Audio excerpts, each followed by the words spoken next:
Months we've been warning you about abandoned homes across Northeast Ohio that are downright dangerous. Now we've uncovered the owners of thousands of these problem homes aren't even here. We're trying to find the owner that lives in California. We had one that we found who lived in Jerusalem. What will it take to clean up those hazardous homes and hold those out-of-town owners accountable for their problem properties?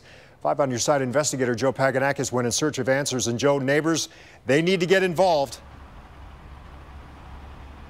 Well, they have to report these hazardous properties to places like Cleveland City Hall here. Now some cities are fighting back with a new program that will give local buyers first dibs in purchasing neighborhood homes.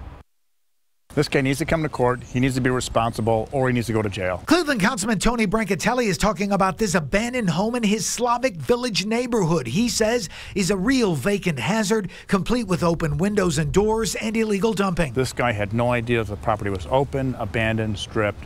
And when I called him, he said, well, I didn't know that. We want to save the house. Well, if you want to save the house, how about being responsible? City records show the home is owned by Demolsh LLC, a company out of Cape Coral, Florida, that owns dozens of other Cuyahoga County properties. And to make matters worse, this vacant mess is located directly across the street from St. Stanislaus Elementary. Nearly 1,000 young students walking by it every school day. The fact that you leave these kind of properties wide open with all these children coming and going, this is just complete irresponsibility for a bulk property owner. We're trying to find the owner that lives in California. We had one that we found who lived in Jerusalem. Maple Heights Mayor Annette Blackwell says her city is also dealing with problem out-of-town property owners, but she says a new Maple Heights Slavic Village homeownership program is first offering renovated homes to local buyers who want to live in them. So the first 45 days, it is up for someone who wants to buy it.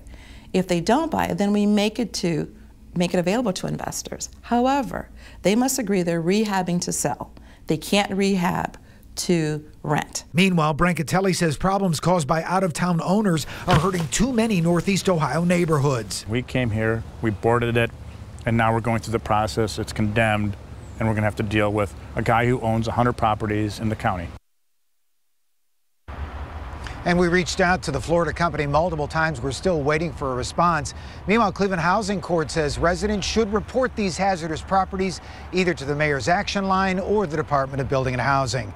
Reporting live right here at Cleveland City Hall, I'm 5 on Your Side investigator Joe Paganakis.